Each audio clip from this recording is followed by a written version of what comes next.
Hello friends, I am Sumit Goyal, assistant professor of mathematics. आइए start करते हैं हमारे next examples based on tangential and normal velocity, tangential and normal acceleration पर।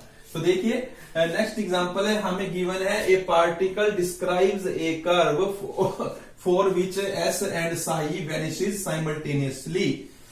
ये आपको गिवन है कि एस और साई वैनिश होते हैं साइमल्टेनियसली। जब यानी एस जीरो होगा तो साई भी उसी समय जीरो होगा। इसका हम यूज करेंगे क्वेश्चन के अंदर, अभी मैं बताऊंगा कहां यूज होगा। तो उसमें हमें दिया हुआ है कि जो पार्टिकल डिस्क्राइब कर रहा है कर्व को, वो विद यूनिफॉर्म स्पीड कर रहा है। यानी कि जो आपको वेलोसिटी दी हुई है, यानी कि जो हमें वेलोसिटी दी हुई है यहां पर, वो क्या है, हमारी कांस्टेंट है, ये कह सकते हैं। यानी कि जो rate of change of velocity आएगा विद रिस्पेक्ट टू टाइम, वो कितना आएगा, जीरो आएगा। ये जो कंसेप्ट है हमने लास्ट एग्जांपल में भी यूज किया था। तो यानी आपको यहां से ये दिया हुआ है एटी आपकी क्या हो गई, जीरो हो गई, क्योंकि v क्या है, हमारी यूनिफॉर्म वेलोसिटी है, और यूनिफॉर्म वेलोसिटी का rate of change with respect to time क्या होगा, जीरो होता है। तो ये 80 क्या हो गई, हमारी जीरो हो गई। और हमें कहा है कि एक्सेलरेशन जो होगी किसी पॉइंट पर वो इतनी है। ये हमें गिवन है कि एक्सेलरेशन हमारी इतनी है। तो प्रूव करके दिखाओ जो कर्व बनेगी वो हमारी कैटेनरी होगी। तो बड़ा सिंपल सा क्वेश्चन है वैसे। अब देखिए टेंजेंट एक्सेलरेशन जीरो हो गई, नॉर्मल एक्सेलरेशन हमारी v स्क्वायर बाय रो होती है, यहां पर हमें निकालनी नहीं है। और रिजल्टेंट एक्सेलरेशन क्या होती है, टेंजेंट एक्सेलरेशन का स्क्वायर प्लस नॉर्मल एक्सेलरेशन का स्क्वायर। हमें ये गिवन है कि acceleration at any point, acceleration का मतलब है रिजल्टेंट एक्सेलरेशन। तो यानी ये एक्सेलरेशन हमें रिजल्टेंट एक्सेलरेशन जो दी हुई है वो इतनी दी हुई है। अब पहले रिजल्टेंट एक्सेलरेशन क्या कितनी होगी ये देखिए। तो जो रिजल्टेंट एक्सेलरेशन होगी वो किसके इक्वल होगी, टेंजेंट एक्सेलरेशन तो जीरो है, यानी ये कंपोनेंट जीरो हुआ, यानी यहां से ए एन की स्क्वायर आपके पास बचेगा। तो यानी कि ये आपका होगा नॉर्मल एक्सेलरेशन का स्क्वायर रूट, ये इससे कैंसल, यानी कि ए एन, यानी कि जो आपकी एक्सेलरेशन है, जो हमारी नॉर्मल एक्सेलरेशन है वही हमारी रिजल्टेंट एक्सेलरेशन है इस केस में, इस एग्जांपल में। तो अब यहां से यानी जो नॉर्मल एक्सेलरेशन है वही हमारी क्या है, रिजल्टेंट एक्सेलरेशन है। यानी हमारी नॉर्मल एक्सेलरेशन कितनी है, ये है, और ये आपको गिवन है कितनी है, ये इतनी है, ये हमें गिवन है। तो हम यहां लिखेंगे AT equal to zero, AN equal to v square by rho, और रिजल्टेंट एक्सेलरेशन हमारी नॉर्मल एक्सेलरेशन के इक्वल ही है। अब अकॉर्डिंग टू क्वेश्चन, वो मैं यहां कर रहा हूं क्योंकि अब हमें इन चीजों की जरूरत नहीं है, मैं यहां करने जा रहा हूं। उसके बाद आप क्या लिखेंगे, अकॉर्डिंग टू क्वेश्चन जो एक्सेलरेशन है वो नॉर्मल एक्सेलरेशन के इक्वल है, और नॉर्मल एक्सेलरेशन आपकी v स्क्वायर बाय रो है, और ये एक्सेलरेशन आपको गिवन है कितनी है, v स्क्वायर c बाय में s square plus c square है, v स्क्वायर बाय रो, ये इक्वल आ गई। देखिए ये यहां v स्क्वायर से v स्क्वायर कैंसल, यानी कि c बाय में S square plus C square equal to आ गया आपका 1 बाय रो, जो होता है वो किसके इक्वल होता है, ds बाय डी साई के इक्वल होता है। ds बाय डी साई हमने यूज किया, यानी कि ये हो जाएगा आपका d psi by d s. तो s वाला टर्म इधर है, तो c बाय में एस स्क्वायर प्लस सी स्क्वायर ds किसके इक्वल आ जाएगा, आपका डी साई के। वेरिएबल सेपरेबल मेथड अप्लाई किया, इंटीग्रेट करेंगे बोथ साइड, तो ये आपका फार्मूला बनता है किसका, tan inverse s by c का। दिस इज इक्वल टू, यहां से जो इंटीग्रेशन आएगा साई प्लस में कांस्टेंट कितना ले लिया हमने, d ले लिया। अब d की वैल्यू निकालने के लिए देखिए आपको ये दिया हुआ है, जब s जीरो होगा तो साई जीरो होगा, और जब साई जीरो होगा तो s जीरो होगा। तो अब यहां पर देखिए, क्योंकि हमें इस चीज की रिक्वायरमेंट ही नहीं है, यहां पर वेलोसिटी की कोई बात ही नहीं हो रही, तो इसलिए मैंने इसको रब कर दिया है। हमें सिर्फ इस वाले पार्ट की ही जरूरत थी सारी, तो वही हम कर रहे हैं। अब यहां लिखो s is equal to zero, psi is equal to zero, imply करेगा कि d भी क्या होगा, जीरो होगा। क्योंकि आप इसको जीरो पुट करेंगे, यहां जीरो पुट करेंगे, tan इनवर्स जीरो की वैल्यू जीरो होती है, यानी कि d कितना आ गया हमारा, जीरो। तो यानी ये इक्वेशन हमारी बनेगी tan inverse s by c equal to psi, यहां से s बाय सी आपका आ जाएगा tan साई, यानी s इक्वल टू आ जाएगा c 10 Sai which is the required equation of catenary. ये किसको रिप्रेजेंट करती है? कैटेनरी को रिप्रेजेंट करती है, और ये हमें प्रूव करना था। तो बड़ा सिंपल सा था। तो क्वेश्चन को समझना है और कौन कौन से फार्मूले उठाकर क्वेश्चन होगा ये हमें देखना होता है। तो ना तो वेलोसिटी के फार्मूले यूज हुए हमारे, ना ये दो फार्मूले यूज हुए यहाँ पर, ये एसटीजी लिखे हुए हैं पिछले वाले ही, इनका कोई यूज नहीं हुआ, लेकिन रेडियस ऑफ कर्वेचर इसके इक्वल होती है, इस चीज का हमने यहाँ पर यूज किया है। तो देखिए, तो इस हिसाब से हमें देखना होता है कि कहां से क्या चीज लेनी है और क्वेश्चन किस तरीके से होगा। तो आप भी इसी तरीके से एक्सरसाइज के क्वेश्चन की प्रैक्टिस कर सकते हैं, आपके बहुत सारे क्वेश्चन निकल जाएंगे। तो देखिए नेक्स्ट एग्जांपल हम देखते हैं। देखिए नेक्स्ट एग्जांपल देखिए, इसमें हमें कहा है, ये दोनों एग्जांपल एक जैसे हैं, थोड़ा थोड़ा फर्क है, इसलिए मैं दोनों इकट्ठे लिख लिए, आधा प्रूफ लगभग सेम है दोनों का। तो पहले मैं ये करवा रहा हूं, इसमें देखिए मैंने शॉर्ट फॉर्म में लिखा है, इसमें क्या कह रहा है, if the tangent acceleration and normal acceleration component are equal, prove करके दिखाना है हमें, velocity varies as e raise to power psi. तो ये हमें प्रूव करना है कि जो वेलोसिटी है e raise to power Sai की फॉर्म में वेरी करती है। तो हमें देखिए यहाँ क्या गिवन है, tangent acceleration equal to normal acceleration, ये हमें गिवन है। और ये टेंजेंट एक्सेलरेशन के ये 3 फार्मूले हैं, नॉर्मल एक्सेलरेशन का ये फार्मूला है, यानी फार्मूले इक्वल रखने हैं। तो नॉर्मल एक्सेलरेशन का फार्मूला मैंने ये लिया, ये तो एक ही है, लेकिन अब इन तीनों में से कौन सा लेना होगा जिसमें देखिए, क्योंकि इधर v आ रहा है तो वो ही लेना चाहिए जिसमें v आ रहा हो। तो हम v का फार्मूला यूज करेंगे। v के भी 2 फार्मूले देखिए, एक ये और एक ये। तो मैं ये वाला फार्मूला यूज कर रहा हूं, v dv by ds। क्यों किया मैंने ऐसा? क्योंकि देखिए यहां से एक v कैंसिल होकर हमारा क्वेश्चन और सिंप्लीफाई होगा। हमें ऐसी चीज का यूज करना होता है जिससे हमारा क्वेश्चन और ज्यादा सिंप्लीफाई हो। तो अब यहां से देखिए, इसको मैं अगर यूज करता तो कोई मुझे फायदा नहीं होने वाला था, इसका यूज करने से एक v से एक v कैंसिल हो गया। अब देखिए उसके बाद ये हमारे पास v है, और रो जो होता है वो किसके इक्वल होता है हमारा, वो आपका इक्वल होता है ds बाय डी साई के, यानी ये आपका बनेगा v डी साई बाय में ds। अब देखिए ये ds से ds कैंसल, यानी क्या आ जाएगा, dv is equal to v d psi. अब यहां से वेरिएबल सेपरेबल मेथड अगर लगाते हैं, dv के नीचे v चला जाएगा और इधर से डी साई, इंटीग्रेट करेंगे बोथ साइड, तो यहां से आपका आ जाएगा log v और यहां से आपका आएगा साई, प्लस में कांस्टेंट भी log वाला ले लेता हूं, तो मैं ले लेता हूं b। अब देखिए यहां से log v minus log b किसके इक्वल आएगा, साई के। इसको मैं इधर ले गया हूं, तो इसको लिख सकते हैं log v बाई में b इक्वल टू साई। जब log यानी एक्सपोनेंशियल दोनों तरफ लूंगा, इधर e से log कैंसिल हो जाएगा, यानी v बाई आएगा यहां पर e raise to power psi के, टेकिंग एक्सपोनेंशियल बोथ साइड। तो यानी यहां से क्या आएगा, v is equal to b e raise to power psi. और यही हमें प्रूव करना था कि जो वेलोसिटी है वो वेरी कर रही है as e raise to power psi के। वेरी करने का मतलब इसके प्रोपोर्शनल है, प्रोपोर्शनल देखिए, अब इसका मतलब यही तो है कि वेलोसिटी जो है प्रोपोर्शनल है e raise to power psi के, यानी कि velocity is proportional to e raise to power psi. जब प्रोपोर्शनल का साइन हटा के इक्वल लगता है तो क्या आ जाता है, कांस्टेंट आ जाता है। यानी कि जब कांस्टेंट के साथ ये क्वांटिटी दी हुई है, इट मींस यही है कि ये क्वांटिटी और ये क्वांटिटी क्या है, आपस में प्रोपोर्शनल है, और यही हमें प्रूव करना था इस पार्ट में।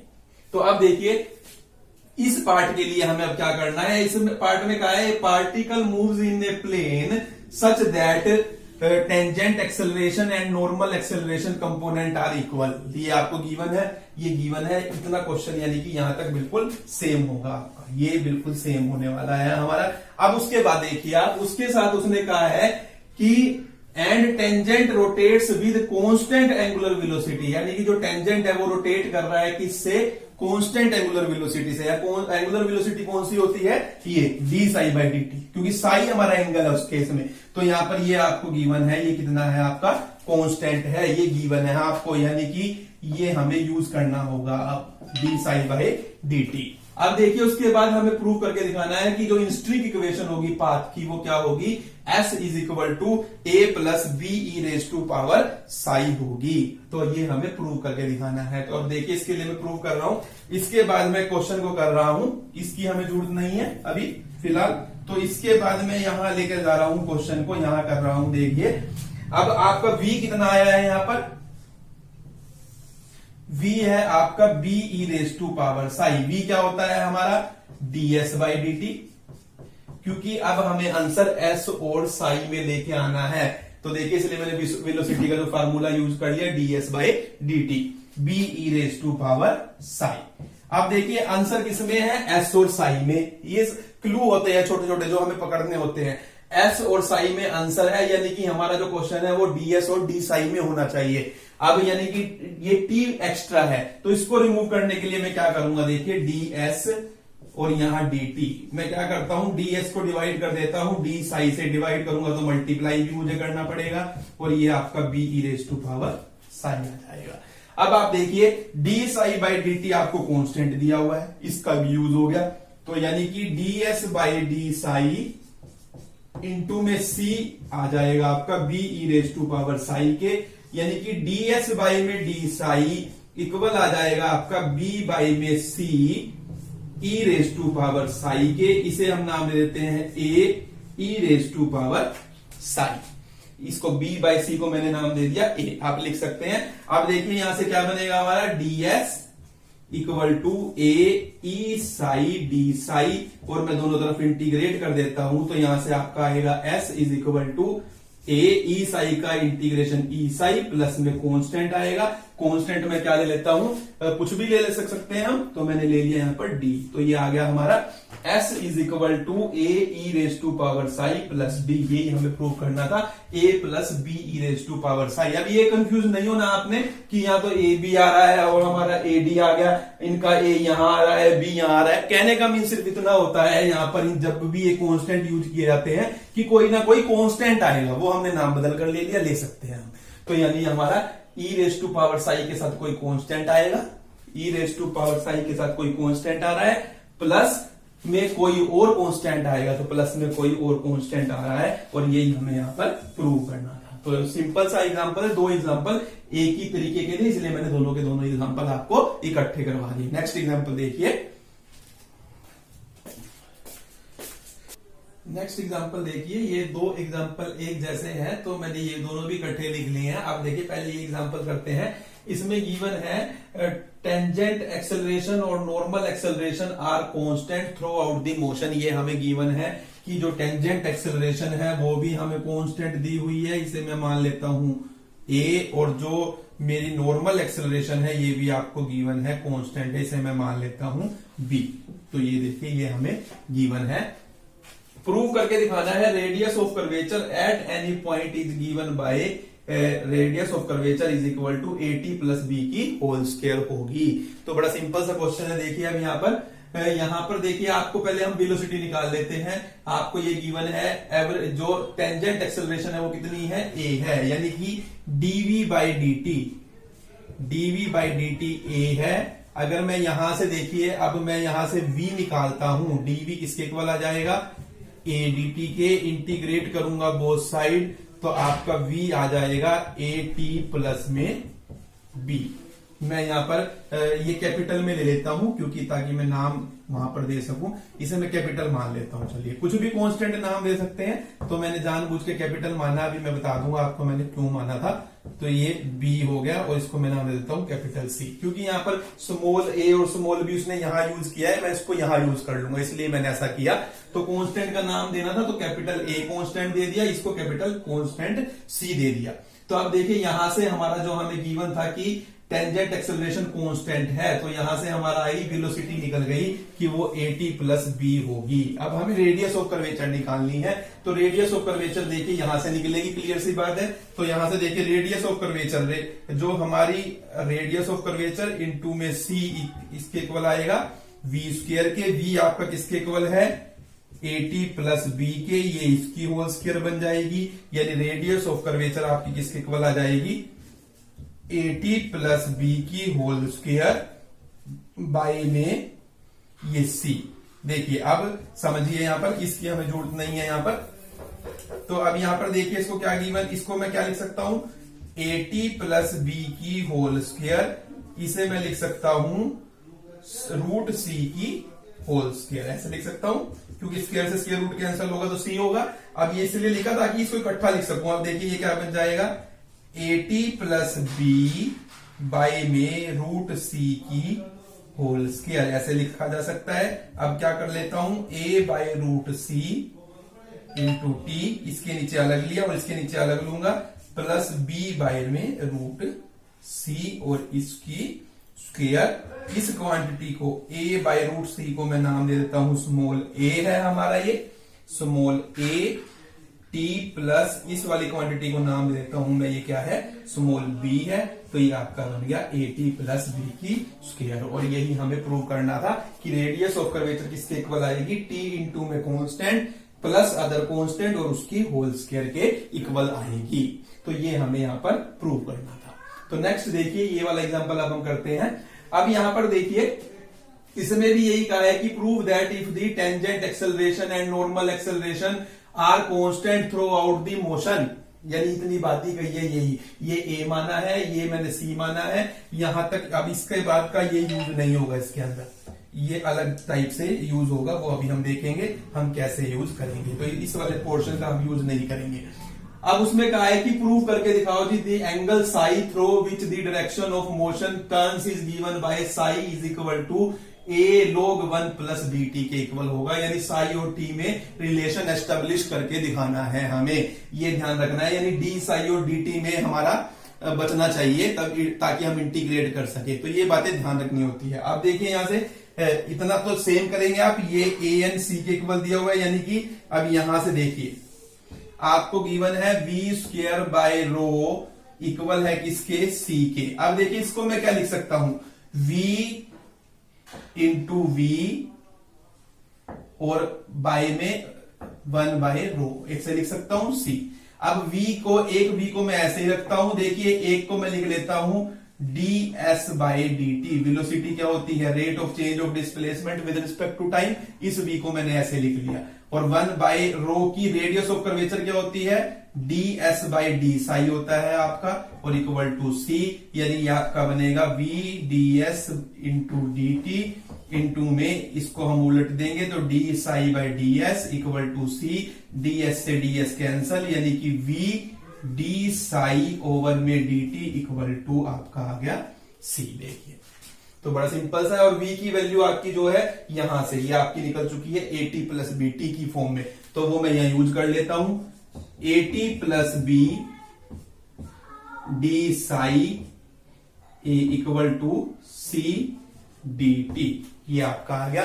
तो t वाले एक तरफ होने चाहिए क्योंकि, तो t वालों को एक तरफ कर लेते हैं हम, तो यहां से आ जाएगा आपका d psi equal to c by में at प्लस b dt, ये आपका यहां से आ जाएगा। तो अब देखिए इंटीग्रेट अगर हम दोनों तरफ करेंगे तो आपका क्या आएगा, ये इंटीग्रेट करने लगा हूं तो इधर साई आ जाएगा, c कांस्टेंट है, 1 बाय x की फॉर्म है, यानी 1 बाय लीनियर फंक्शन है, तो ये क्या बनेगा log at प्लस b बनेगा आपका। और अपोन में क्या आएगा, जो इसका डेरिवेटिव होगा a, वो अपोन में आएगा यहां पर, और प्लस में अनदर कांस्टेंट, उसे कह देता हूं मैं, मेरा क्या आएगा d आएगा, या log d आएगा, हम ये कह देते हैं। तो क्या आएगा हमारा log d आएगा, तो हमने ऐसा ले लिया, या हम ओनली d भी ले सकते हैं, d ही ले लेते हैं, वो ऑटोमेटिकली log में अभी आ जाएगा, आप देखेंगे। तो आप देखिए इसके बाद क्या करना है, अब जब टाइम इनिशियली 0 होगा तो साई भी कितना होगा हमारा, 0 होगा। यानी कि जब हम इनिशियल पोजीशन पर है, वहां तो कोई एंगल होगा ही नहीं। आप अपने आप आर्टिकल को याद कीजिए जो मैंने करवाया था, यानी P और Q पॉइंट एक ही है इनिशियली, तो वहां उनके बीच में कोई एंगल बनेगा ही नहीं टेंजेंट के बीच में। तो जब t 0 होगा तो साई भी कितना होगा, 0 होगा। तो अभी यहां से देखिए, अभी यहां पर आ रहे हैं हम, when t is equal to 0 तो साई भी 0 होगा। तो t, तो यहां से d की वैल्यू देखिए क्या आएगी, 0 is equal to c by a log कितना आ जाएगा आपका, t को 0 पुट करेंगे क्योंकि आप a t यानी t 0, तो यहां पर बचेगा log b, और यहां पर आपका प्लस d, यानी कि d की जो वैल्यू आएगी आपकी वो आ रही है c बाय a माइनस और log b। अब ये वैल्यू मैं इसमें पुट करूंगा इसी इक्वेशन में, तो हमारा जो साई है वो क्या बनेगा आपका, यहां से साई बनेगा c by a log at plus b minus c by a log b, ये आपका बनेगा। अब यहां से c बाय a कॉमन आएगा, अंदर आपके पास बचेगा log at plus b minus log b, ये आपके पास बचेगा। अब यहां पर c बाय a log, इसे आप क्या लिख सकते हैं, at प्लस b बाय में b, इसे आप क्या लिख सकते हैं, c बाय a log, देखिए a by b t plus b by b कितना हो जाएगा, हमारा 1 हो जाएगा।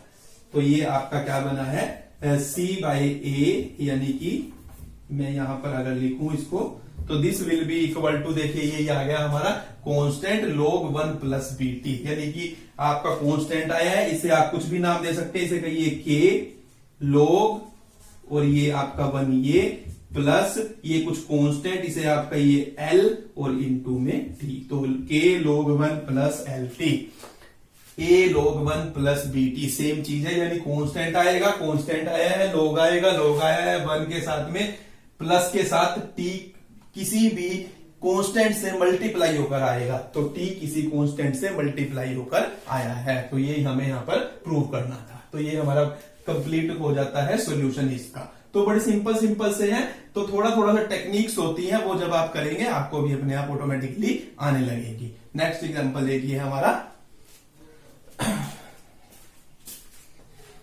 देखिए मैंने छोटे से 2 एग्जांपल लिखे हैं, तो दोनों एग्जांपल मैं करने जा रहा हूं। पहले ये एग्जांपल देखिए, अलग अलग है, डिफरेंट है। तो इसमें देखिए, particle describes a plane curve with constant speed, speed constant है, इसका मतलब आपकी टेंजेंट एक्सेलरेशन जो होती है dv बाई dt वो कितनी होगी, 0 होगी। ये कंसेप्ट हम बहुत बार यूज कर चुके हैं। और it's acceleration is constant in magnitude, और इसकी एक्सेलरेशन हमें दी है कांस्टेंट है मैग्नीट्यूड में, यानी कि एक्सेलरेशन क्या होगी यहाँ पर, नॉर्मल एक्सेलरेशन के इक्वल होगी। क्यों होगी ये मैं पहले आपको बता चुका हूं शुरू के एग्जांपल में, क्योंकि टेंजेंट एक्सेलरेशन यहाँ पर 0 है।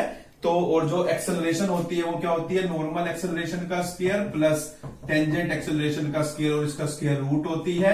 ये 0 है तो यहाँ पर an का स्क्वायर रूट बचेगा, स्क्वायर से स्क्वायर रूट कैंसल, तो यानी कि ये नॉर्मल एक्सेलरेशन के इक्वल ही आएगी। और ये आपको किसके इक्वल दी हुई है, ये किसके इक्वल होती है, फार्मूले से v स्क्वायर बाय रो के इक्वल होती है।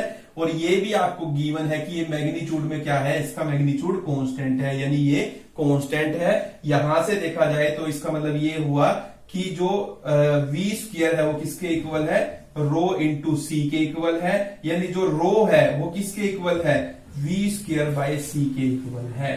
अब देखिए c कांस्टेंट है, v यूनिफॉर्म वेलोसिटी है, यानी कि इस वेलोसिटी का स्क्वायर भी कांस्टेंट होगा, ये कांस्टेंट, यानी कि ये टोटल कांस्टेंट के इक्वल होगी रेडियस ऑफ कर्वेचर। और रेडियस ऑफ कर्वेचर कांस्टेंट सिर्फ एक ही केस में होती है, जब हमारा पाथ क्या हो, सर्कल हो। तो सर सिर्फ आपने लिखना है direct, this implies path is a circle. तो ये हमारा इसका प्रूफ हो जाता है।